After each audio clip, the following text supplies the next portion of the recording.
This video will be talking about the vulnerable communities, especially the ones who suffer under domestic violence in this COVID-19 pandemic. As at 12 noon, 13 July, 7 new positive cases was recorded, with a total of 8,725 positive cases, 8,520 recovered and discharged cases all over Malaysia. No death recorded, with total death 122 cases all over Malaysia. There is 12.9 million confirmed cases all around the world, with more than 569,000 people died and 230,000 new infections were reported to the World Health Organization (WHO) on 12 July. From the very first movement control the MCO carried out on 18 March and get extended again and again as infection cases keep rising. Until 4th May, conditional movement control the CMCO was launched, where limited economic sectors are allowed to operate. Until now, we are under RMCO, Recovery Movement Control, which was initiated on 10th June and will be ended on 31st August. During this period of time, some of us might be enjoying learning or working from home, but there is a group of people who become victims at where we call it sweet home.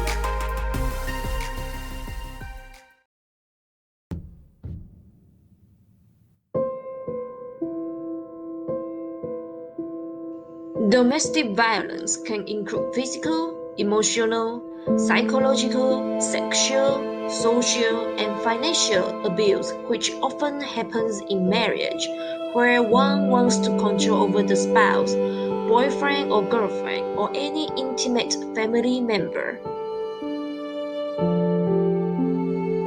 Malaysia Kini, a local newspaper portal on 5th May 2020 stated that as MCO began on March 18, the Women and Family Development Ministry's Dalian Gatset hotline has received a 57% increase of calls from displaced women.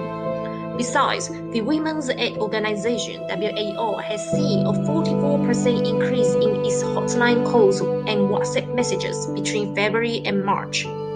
Enquiries to WAO domestic violence telephone and messaging services increased 3.4 times in May, with 848 enquiries compared to pre-MCO levels, with 250 enquiries received in February.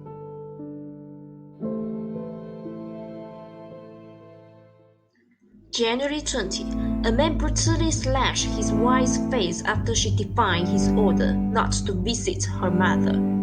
February 9, a woman died after she was believed to have been slashed by her husband after an argument. March 4, a man beat and set his wife on fire because she suspected she had an affair. April 6, a wife was hit with a belt by her husband because she questioned him about her missing money kept in her handbag. May 3rd, a wife and her daughter were locked in a house for 9 hours by her angry husband.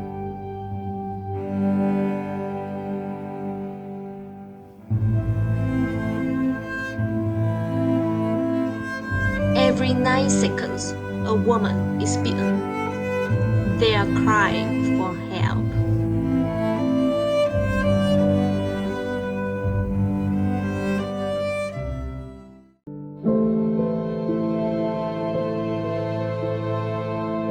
Make a call or a message using SMS or WhatsApp to relevant agencies such as WAO and the Ministry of Women, Family and Community Development (KPWKM) if you know of someone who has a history of being a victim or is under the threat of domestic abuse.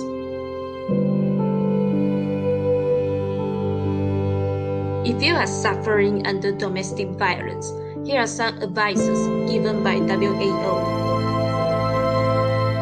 Before you leave, keep a journal of all violence incidents, including dates, events, threats made, pictures of injuries, recording when events happened, if possible, and keep them in a safe place.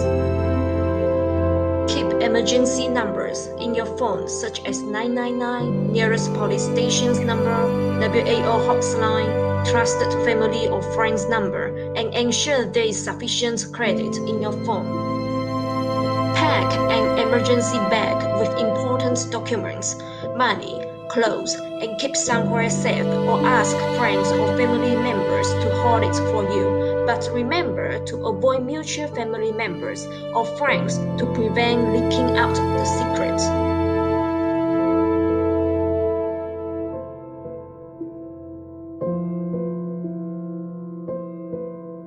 If you have children, plan with your children and identify a safe place for them, like a room with a lock or a friend's house where they can go for help.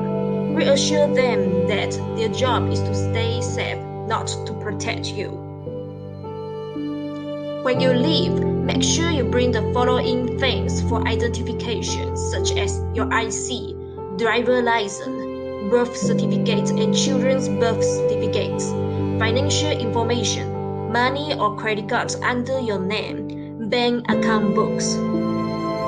Also, don't forget to bring legal papers such as protection order, passport, copies of any lease or rental agreement, or the deed to your home, car registration and insurance papers, health and life insurance papers, medical records for you and your children, school records, work permits or visa, divorce and custody papers, marriage license. Other things that you might also need, such as medications, extra set of house and car keys, valuable jewelry, prepaid top-up card, pictures and sentimental items, several changes of clothes for you and your children, emergency money.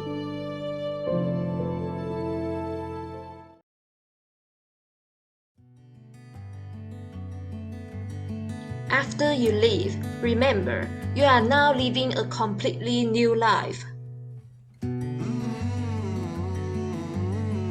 Change your logs, phone number, work hours, the route you take to work, and consider using a friend address for your mail to avoid exposure of your real address.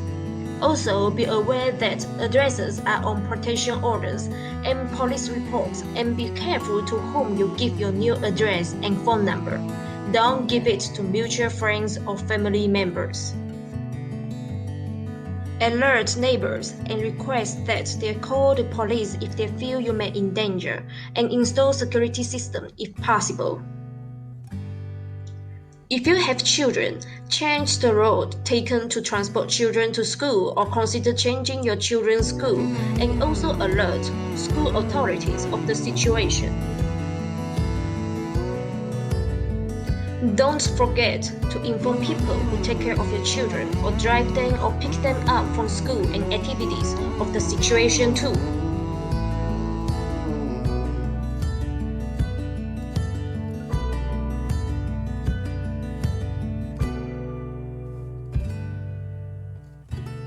To stop domestic violence, everyone has the same responsibility.